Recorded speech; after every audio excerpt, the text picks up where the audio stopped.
Before you dive into this one, hit that subscribe button on USX Stories for more military tales that hit harder than a 338 round at 2,000 meters. We drop truth, not propaganda. Now roll the tape.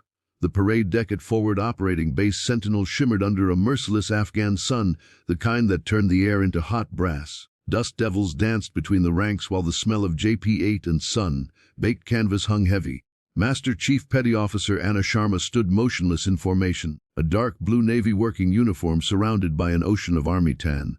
5 foot nothing, 98 pounds soaking wet. She looked like someone's little sister who'd wandered into the wrong sandbox.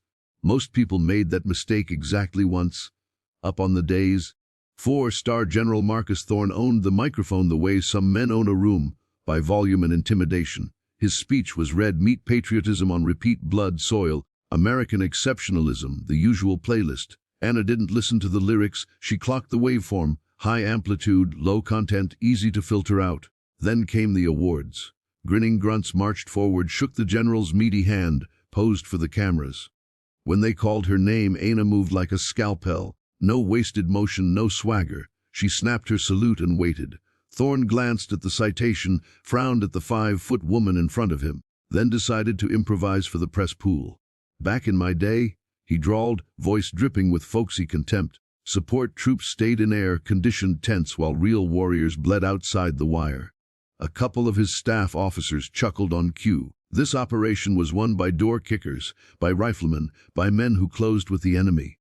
He snapped the velvet box shut without pinning the bronze star, slid the medal into his own pocket like a tip for better service later, and smirked. We'll find a more deserving recipient. The parade ground went dead. Generators, wind, heartbeats, everything paused. Cameras kept rolling. Ana held the salute one perfect beat longer, dropped it, executed a parade, ground about face, and walked away. Gravel crunched under her boots.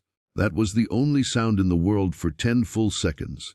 2 nights later, she sat alone in the corner of the chow hall, reading a signals intel manual between bites of cardboard chicken.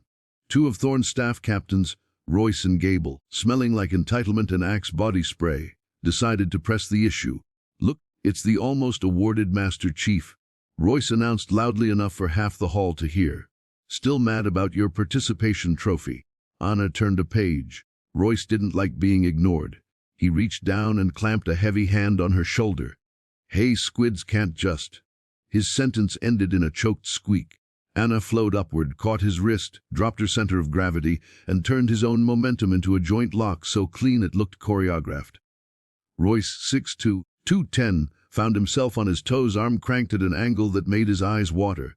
The whole thing took 1.8 seconds and 0 wasted calories. She leaned in close enough that only he heard the next part. Remove your hand or lose the use of it. She released him. Royce stumbled back, cradling his arm like it had been dipped in fire. The chow hall had gone church quiet. Dozens of phones were already up. Ana picked up her tray, deposited it, and left without looking back. By morning, the video had 100,000 views on the unofficial base WhatsApp alone. Caption: Don't touch the quiet ones. Commander Calloway called her in, already exhausted. Royce filed assault charges. I need your statement. Ana placed a single encrypted thumb drive on his desk. Everything's on there, sir.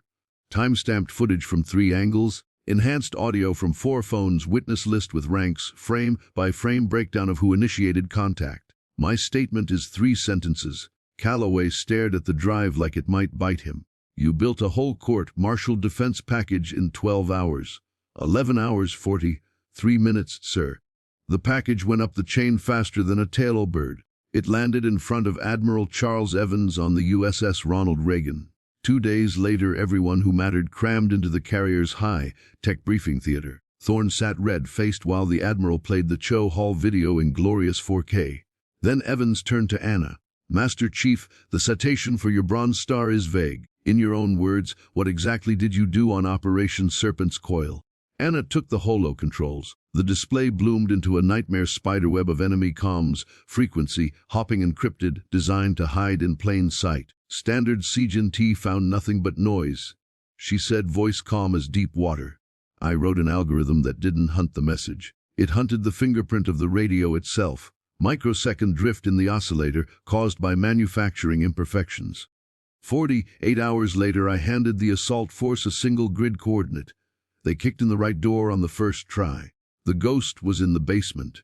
The glowing thread on the holo ended at one nondescript building, the same building Alpha Company later claimed they found through aggressive patrolling. Admiral Evans didn't raise his voice.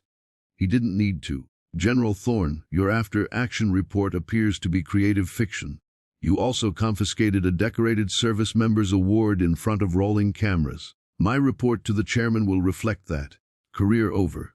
Quiet click of a guillotine. Next morning the entire task force formed up again on the same sun-blasted deck. No press this time. Admiral Evans stood at the podium holding the same bronze star that had spent 2 days in Thorne's pocket. He called Ana forward, pinned the medal himself, and said simply, on behalf of a grateful Navy and a humbled Army, "My apologies, Master Chief. We don't deserve you, but we're damn lucky you're here." He saluted and held it. One Marine gunny in the front rank came to attention and saluted back. Then another. Then the entire formation, thousands of boots locked, thousands of hands snapping up in perfect, wordless respect. Later, out on the 2,000-meter range, the same gunny walked up while Ana was dialing Coriolis into her dope card. He pulled the coveted scout sniper patch off his shoulder and handed it over without ceremony. "Finding that one radio in a city full of radios," he said. "That's the longest shot I've ever seen." Ana took the patch, gave him one of hers in return. A black circle with a phoenix made of radio waves and the motto, "We fight in darkness." No more words required. That night in her containerized cave of humming servers, Commander Calloway found her already neck deep in the next problem set. "Just got off the phone with the DNI, he said. "Project Trident is a go. You ship out in 72 mics. Ana didn't look away from the waterfall of raw data. "Correction complete," she said. Then she reached for the next impossible signal hiding in the noise. "If you felt that one in your chest, do me a favor, smash subscribe on USX Stories right now.